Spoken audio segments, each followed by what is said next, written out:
Okay, we left off Lamed Beis.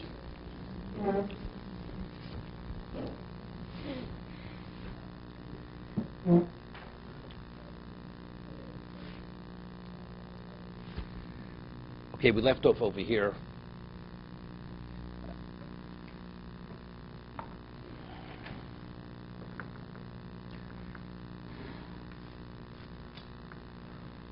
Elazar ben Mashi Omer. Elazar ben Mashi says, Abba Omer Hashkeni Mayim. His father asks him to bring him water. Give me water to drink. Umitzvah lasos. And he has another mitzvah he has to do. Meiniach ani koved Abba voses ha-mitzvah. Elazar ben Mashi says himself, if my father would ask me to bring him water to drink, and I have another mitzvah, such as burying the dead or going to a funeral, he says, I will attend to the mitzvah of the funeral and not attend to the need of my father. Why? Shani v'abo chayav mitzvah. Because this particular obligation, we both have that same obligation. So because since he's obligated as I am obligated at this moment, therefore, that obligation takes precedence over my obligation to my father. We'll discuss this in a moment. Ishi ben Yehuda Omer. Now he's interested in a new concept.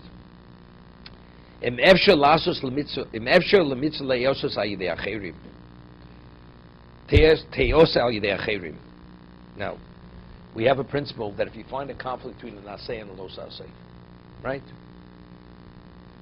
Kalayim b'tzitzis. You have a four-cornered garment that's linen. Torah requires you to put wool. Wool tzitzis on because tchelis can only be put on wool. So what's the halacha? We say asay doch lo asay. Of course, there's no way to reconcile that conflict. Four-cornered linen garment, you need tzitzis, and the Torah says tchelis, and tchelis can only be applied to wool.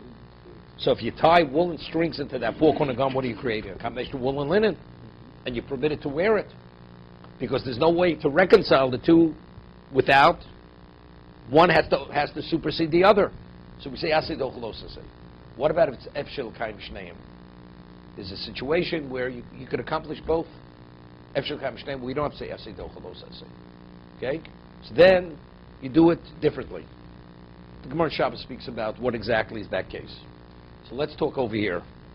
Your father asks you to do something on your behalf, and simultaneously you have another mitzvah to do. So if you engage in the other mitzvah, you can be conflicted. You can't do both. But let's say the mitzvah that presents itself could be delegated through a third party. So if you can delegate it through a third party, that means that mitzvah will be addressed, and I'll be able to address the mitzvah to honor my father. So since it's efshel kaim shneim, therefore you attend to the mitzvah which cannot be delegated, and the mitzvah which can be delegated will be done through another person. That's the concept of efshel lo yosas al yidei acherim. Now the Rambam says we have a principle of osik mitzvah mitzvah. We have this in Sukkah, right?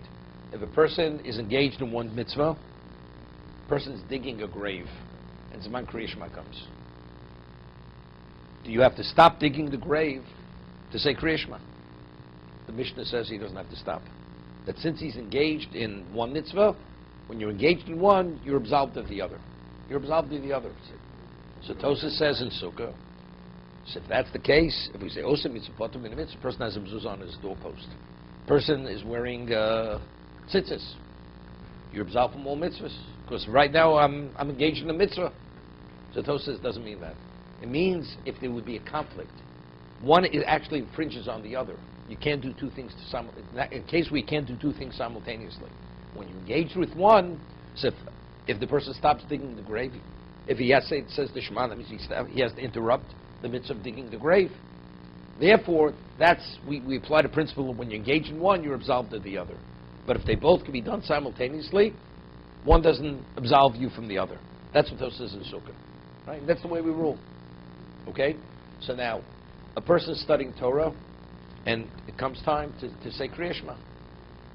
Are you permitted to interrupt your Torah study? The answer is you interrupt your Torah study. What about if you're studying and a poor man comes to your door and the only one who could attend to his need is you, you're obligated to interrupt your Torah study. What about if you could delegate to address the need of the poor man through a third party?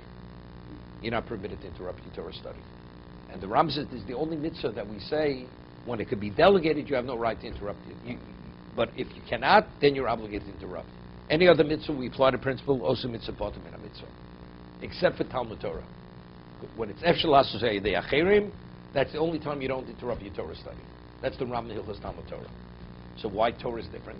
Why is Torah the exception? Because Torah is Godla Talmud Talmud Mevin de Masa. What is the objective of studying Torah?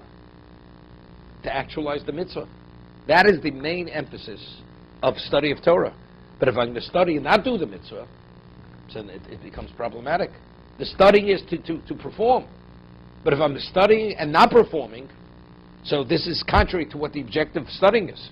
Therefore, that's why when it comes to study of Torah, if you cannot delegate it, you must interrupt your Torah study. But when I do a mitzvah, why am I doing the mitzvah? Because I'm supposed to do the mitzvah. So if one mitzvah is going to infringe on the other mitzvah, right? So of course you don't interrupt the mitzvah for another mitzvah. Why is one mitzvah have any greater value than another mitzvah? Correct? That's the concept of osig mitzvah potem in the mitzvah. You engage in one mitzvah, you're absolved from the other mitzvah.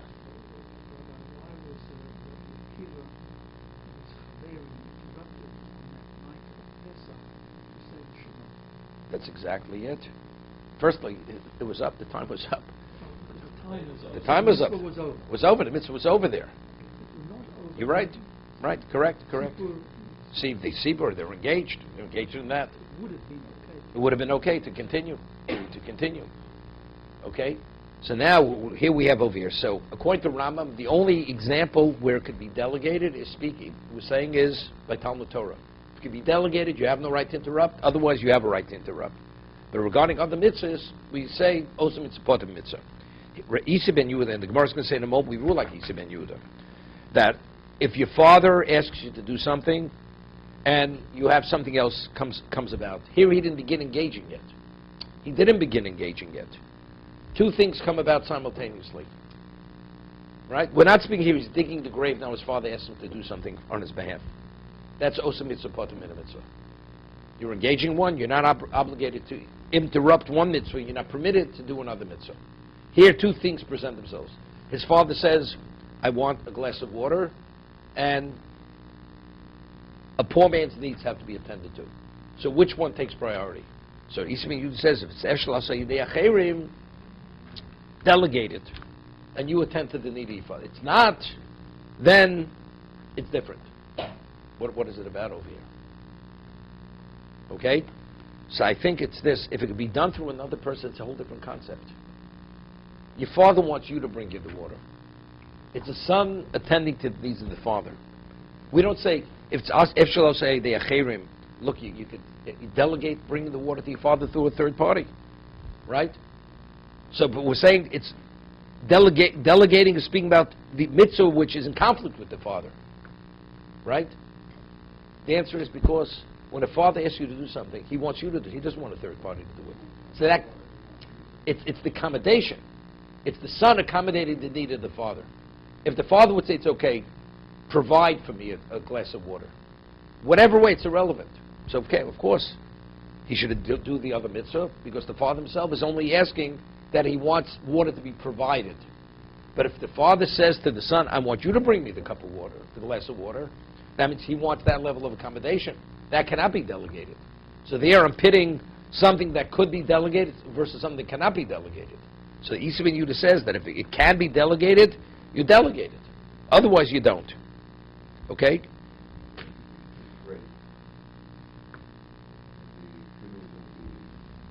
Delayed. Okay.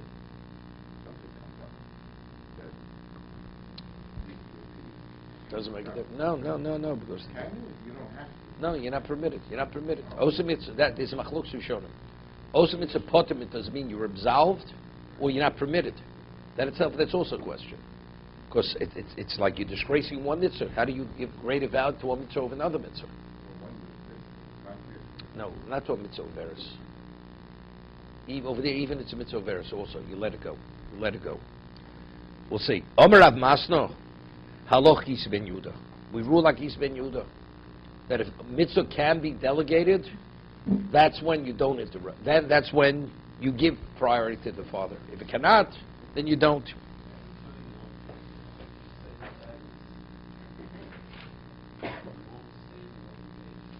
That's Tosas cited the Gemara in above Metzora, right? No, there you're engaged. No, there you're engaged in returning. That takes priority over your father.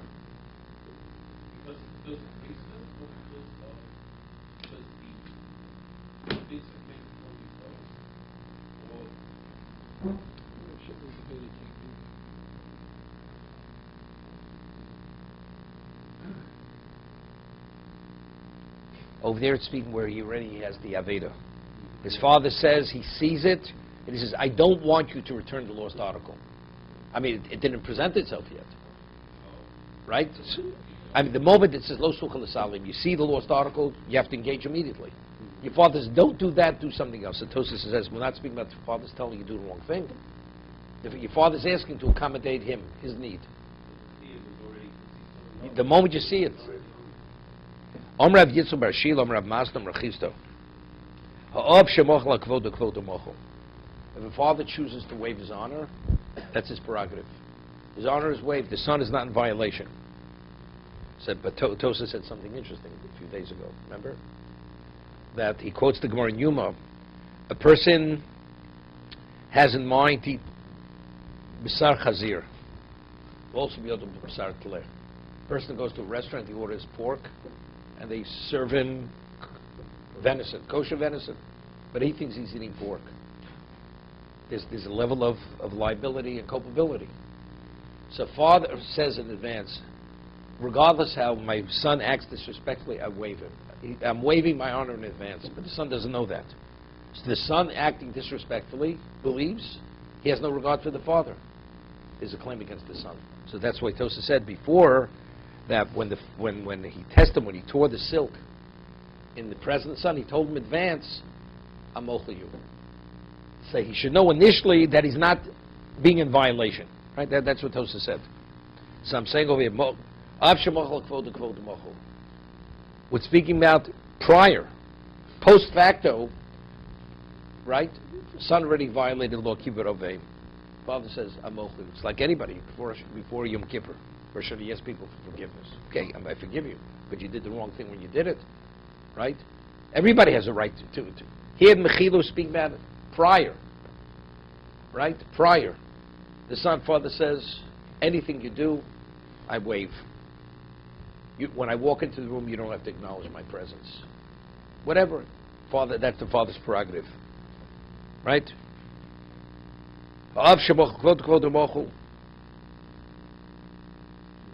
Wait. So now, what about, could the father waive his disgrace? Because we make a differentiation. The father says, you can even disgrace me, it's okay. Does he have that right? Seemingly, why not? If he could waive his honor, because the Gemara says, kavod. There's a difference between bizoyon, disgrace, and there's honor. Because we see, when it comes to Torah, Rav shemocha la kvodo, kvodo moch, that's kvodo. What about if somebody chooses to disgrace him?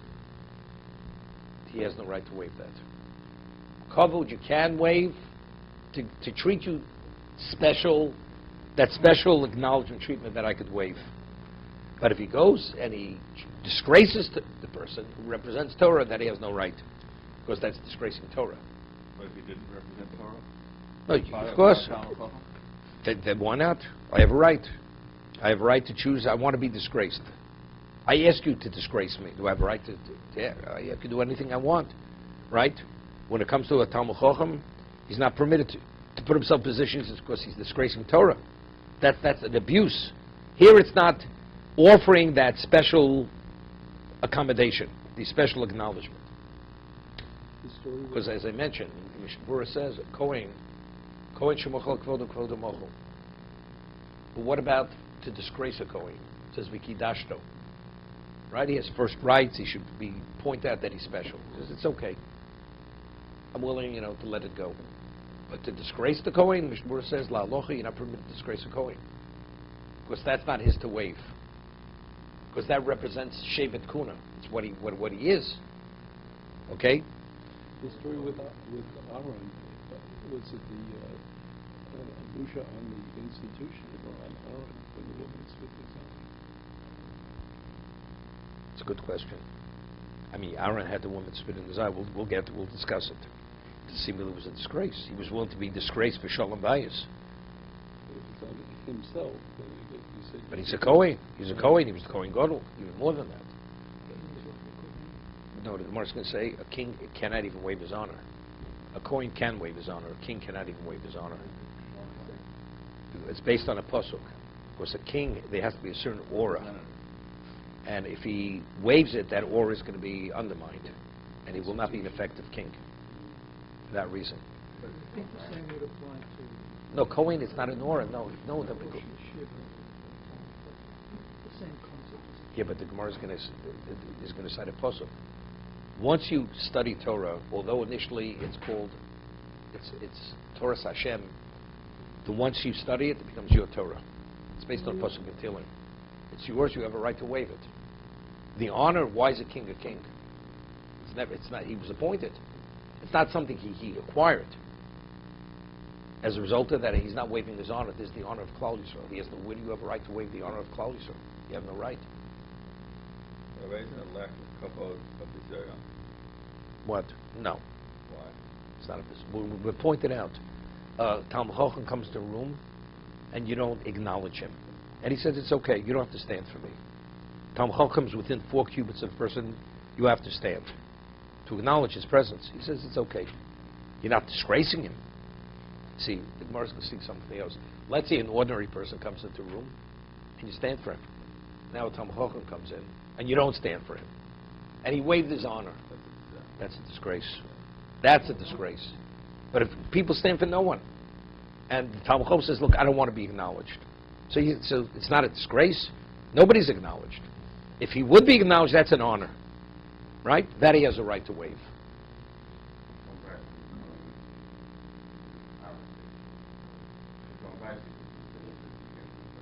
Like what? But that's because of reason. Hashem, there Hashem says explicitly, obliterate my name.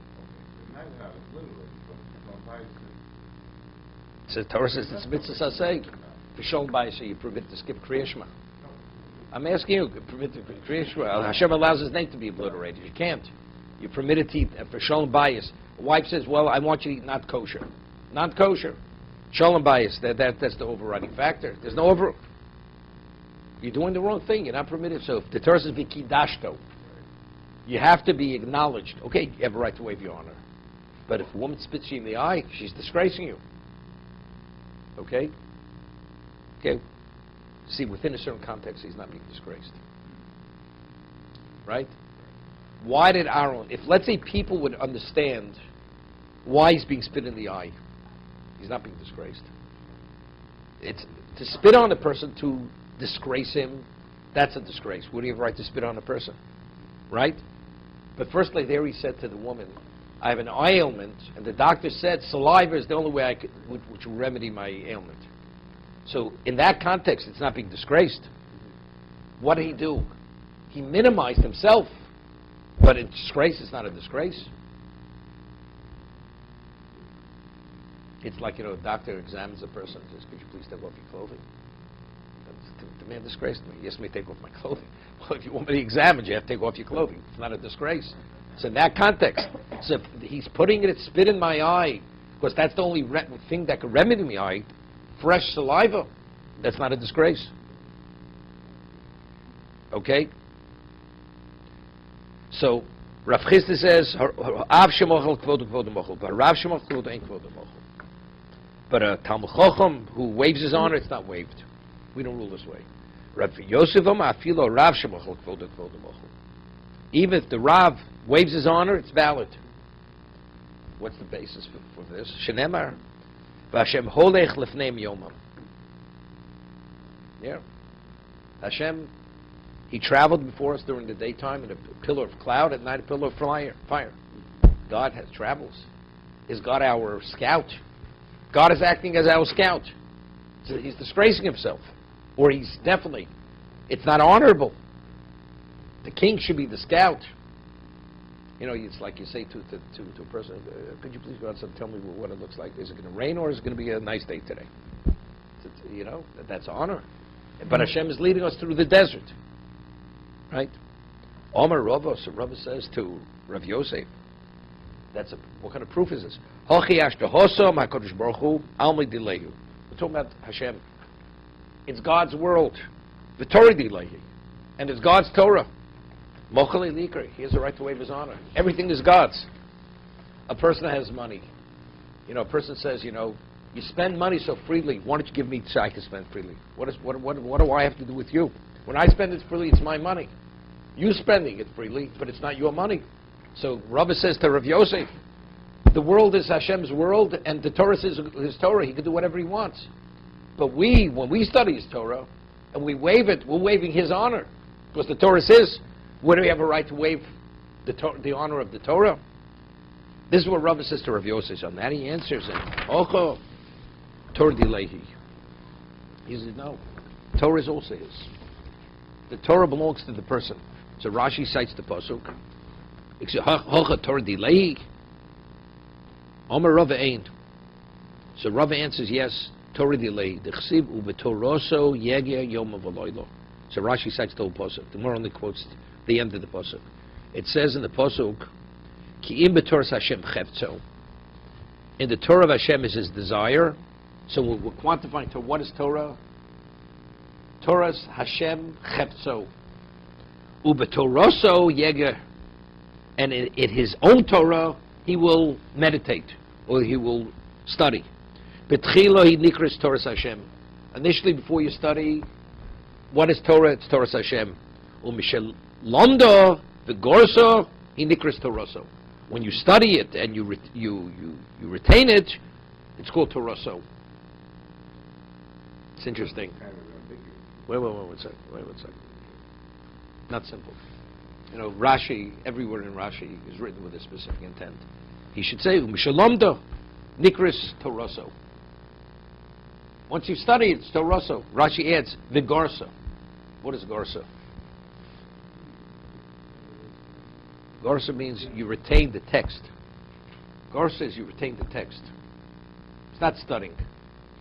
That's Toraso. If you haven't acquired it, seems to be it's still Torah Hashem. Studying it in a way where you haven't yet retained it, that's not considered sufficiently studying. Torah so yagiyom loilo. After you study, now what's studying?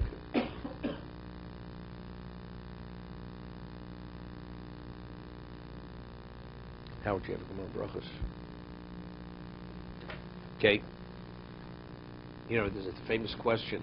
Tosas in two locations asked the kasha. Asked the question. Yanai HaMelech.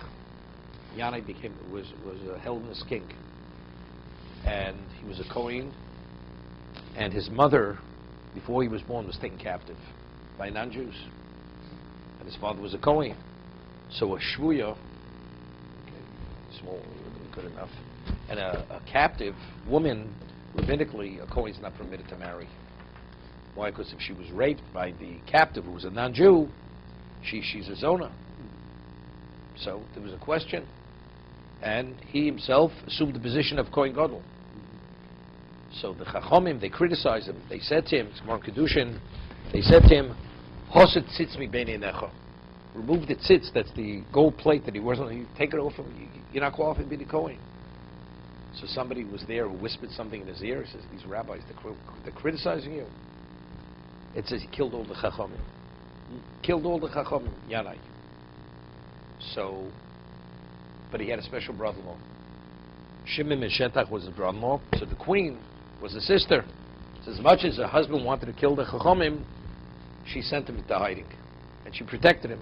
And her husband didn't know where he was. Gemara in Brochos, the man was such an Amoritz. The man didn't even have to say Birchas Hamazon. This Yanai. Didn't. So one time he came to a point where they had to say Birchas Hamazon. So he didn't know. She says, if you promise me you're not going to hurt my brother, I'll bring him out of hiding. And he'll teach you, how to, he'll bench for us. So it's Gemara Brochos. He comes out of hiding. So he says, could you please bench for us? So he says to Yanai, his brother-in-law, he says, you mean, you haven't given me to eat. You want me to bench? At least first give me something to eat, then we'll talk about benching. So he says to his wife, see, he's starting up again. He's already starting up. So, but he left him alone. He didn't hurt him. He didn't harm him. So the Gemara in Sanhedrin tells a story. The halacha is that if a person has a goring ox that kills a person, so the halacha is when the court discusses a case of such of a capital penalty, the defendant has to be in court. It has to be before of. Let's say there's no such thing as abstention halacha. The defendant has to be in the presence of the court when they discuss the issue and when they issued a verdict. So, a shara niskal, there's a question, an ox killed a person, the court has to rule that it has to be stoned. Witnesses come, so on and so forth. The owner of the ox, he's the defendant. He has to be in court. Gemara tells a story, Yana, he had an Evet Kanani, which is his chattel, committed murder. And he's on trial to be put to death. So Shimon Shetach had to come to Yanai had to come to court because he's the owner of, is like the goring ox. So the halach is when a defendant comes to court, he has to stand before the court. So Yanai comes, he doesn't stand. Shimon Shetach is the chief justice of the Sanhedrin, and doesn't stand, and he intimidates all the judges. Shimon Shetach stands up, says, Yanai amorav raglecha. Stand on your two hind legs. He's not going to tolerate this. You have to stand, presence of the court. So Yanai, he looks at the judges, and they can't look him in the eye. Each one looks down at the ground. So Shimon Shetach says to them, if you could be intimidated by this man, and you're more concerned about him than Hashem, where you have to demand he stands, Hashem should do to you what you deserve to be done. It says they all died. All the judges who were intimidated, they all died. But this is, so Tosas asks a question. The Gemara says in Shavuos that if a Talmud Chacham, as a defendant, comes before the court, we say that the honor of Torah overrides that. He doesn't have to stand in the presence of the court. So evidently we see, because the mitzvah say, it's a question of the Yirei Elokecha, or Es Hashem Elokecha Tiro, there's a question what it is, V'adat B'nei Zokein, that mitzvah has greater value in standing before the court. So Tosas asks, a Talmud Chacham, if he chooses to waive the mitzvah, the Torah allows him to waive it. A king cannot waive it. So evidently, if the Torah doesn't want the king to waive the mitzvah, doesn't give him that prerogative, evidently the mitzvah to honor a king has greater value than honoring a Talmud Chacham, because Torah allows Torah to be waived and not the honor of a king. So if the Talmud Chacham doesn't have to stand, because his mitzvah has greater value than standing, so why did Shimon Shetach demand that Yanai should stand? That's Tosas' question in Sanhedrin. Tosas' question in Shavuos. Wait. So they bring a proof, even though he was not a proper king. But if a person assumes the position of king, all the laws of Melech apply to him. Otherwise, Tosas' question doesn't even begin. And that's what they point out from Tosas' question, because he was almost like a self. It's like no.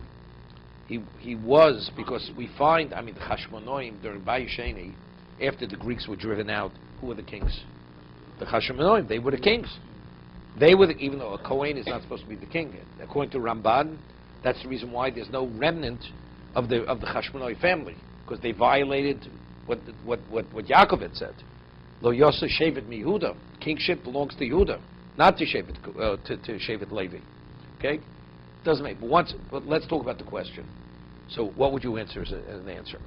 Seemingly, the Torah allows Torah to be waived. Torah doesn't allow the honor of a king to be. So evidently, so for Torah, one doesn't have to stand. So definitely, for the king shouldn't have to stand. That's Tosas' question. No, but he's a king. No, it has nothing to do with these. Not to stand. He should be able to sit because of Torah. He's a king. We see the Torah is more demanding to acknowledge him as a king than acknowledge a person's Talmud Chacham. One, the Torah allows to be waived, the other Torah doesn't allow it to be waived. So evidently, the mitzvah of honoring a king has minimally the same prominence as honoring and acknowledging Talmud Chacham. If you think about it, the Tosas' answer is very simple. Why Talmud Chacham kvodo kvodo mocho? Why? Not because Torah is not the ultimate, because it's Torah delay. Because it's your Torah. That's the reason. Because it's his asset. It's his personal asset. It's my asset. I have a right to do with what I want to do with my asset. The king, it's not his honor. In terms of prominence, it doesn't have the prominence of Torah.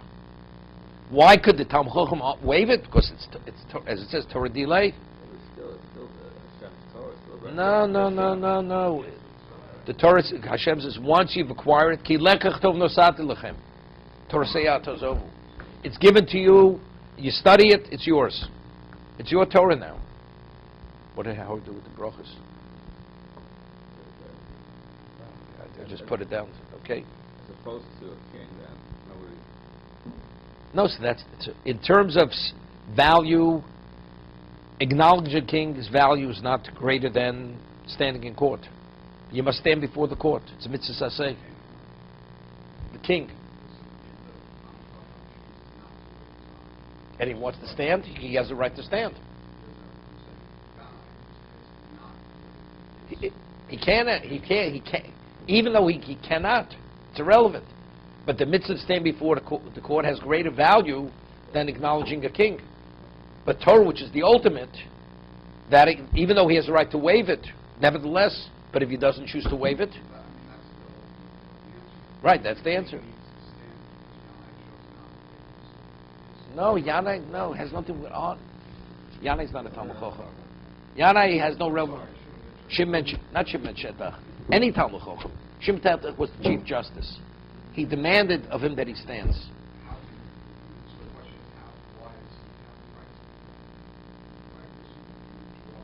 From Torah, that it's minimally that. It's minimally that. Because you see, the Torah allows him to waive his honor for Torah, although it's waivable. Yet it has greater prominence than standing before the court. This mitzvah is not waivable, so definitely it should have greater prominence than the mitzvah of standing before the court.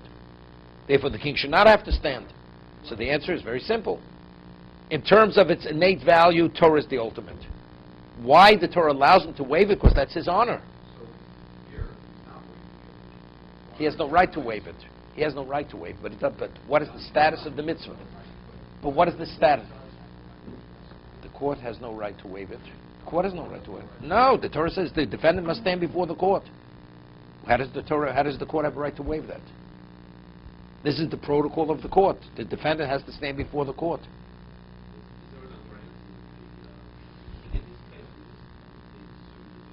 No, man. No.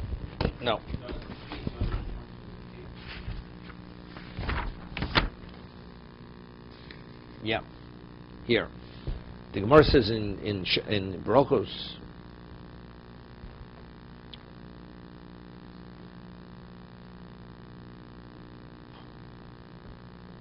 Omer Abzero, Igro de Pirka Riato. What is the main reward? You know, they would have before the Regalim, they would have a public Torah lecture, and the whole community would come. So what is the main reward for going to this public Torah lecture? Riato. That you rush and hurry there.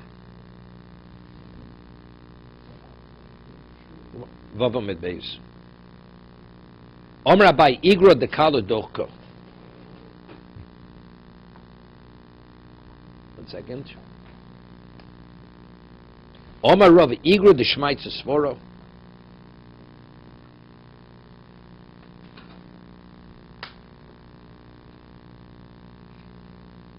So over here Rashi says, Igor de Pirka. Ikor kibul schar abrios harotzim l'shmo droshem pichochem. The main schar, reward, that people go to the drosha to hear it from the chochem, he schar hamerutza. It's the rushing. You'd say it's listening to the information, right? Shrei rubam eno mevinim lahamid girso. Here, because the majority of people go through this public Torah lecture, they cannot establish, they don't retain the information. Lahamid girso, v'lo mashmu mi pi rabon lachazman. And they cannot repeat after time passes. They cannot repeat what they had heard. Sheikavlu schar limud. That they should be worthy of schar limud, reward for studying.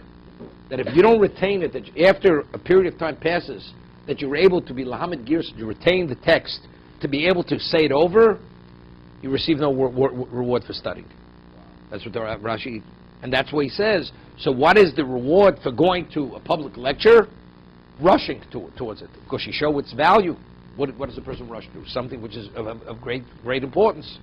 So therefore, but he says something unbelievable, and Rashi derives from the Gemara, that if you're not able to, first he says, Eina mevinim, they don't understand sufficiently to be able to retain it. V'lo mashmuam pi rabon lachazman, shikablu schar limud. No, that's understood. He slept through it.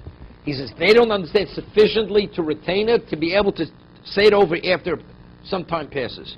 Rashi says over there, what's Torah Yegoy? It's considered your Torah. Shalomda v'gorso. He nikra Torah. So it seems to be, if you're not gorso, it's not your Torah. Well, evidently you're not a Talmud Chacham either.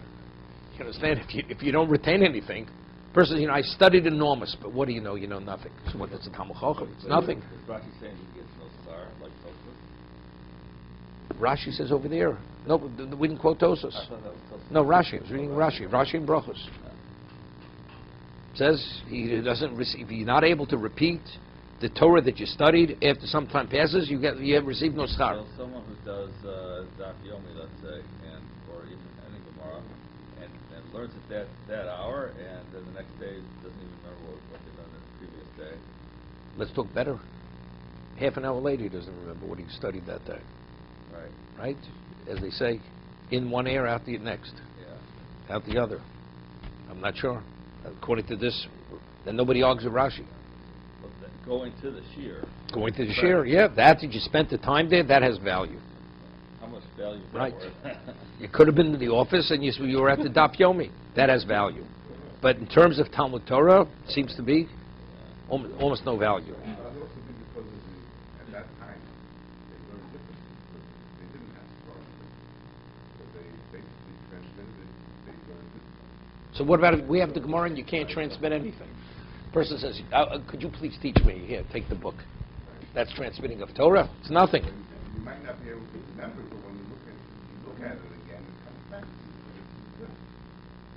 Whereas in those days, they didn't have it. Okay? They have to be able He to says, transmit. Einem mevinim lahabed girsa. They don't understand it sufficiently. Seems to be to retain it. There's no retention. But if they would understand it sufficiently, they'd be able to retain it. Okay? But I'm saying Rashi over here adds the gorso. He nikras toroso.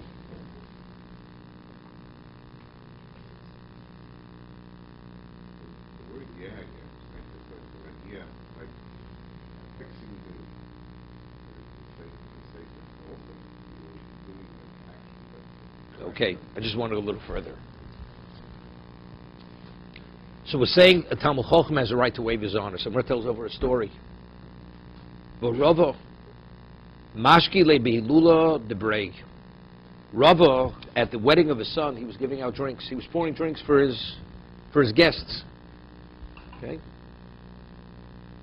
V'dal le kasle Rav Papa ula Rafuna Brei Yeshua. So he comes over and he extends a cup for Rav Papa Rafuna Brei Yeshua.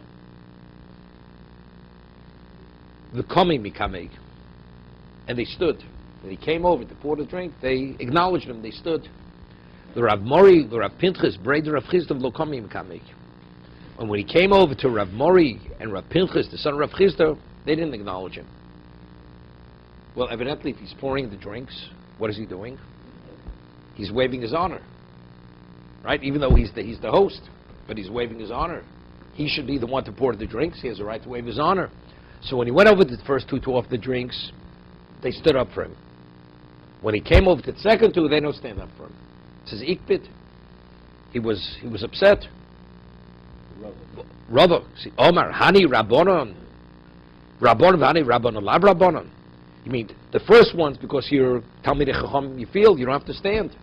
But the second ones, because they're not Talmidei Chachamim, the first one, therefore you don't have to stand. I mean, who do you think you are? So I ask the question. I mean, simple. I mean, if the man is pouring the drinks, evidently he's waving his honor. So so what I want to say, because you could only wave your honor, but not a disgrace. Because if the first one stand, even I wave my honor, so why aren't the second one standing? then it becomes a disgrace, because you don't value me. If nobody stands, I pour the drinks, it's fine. But if the first ones are standing and second ones don't stand, We didn't see him stand.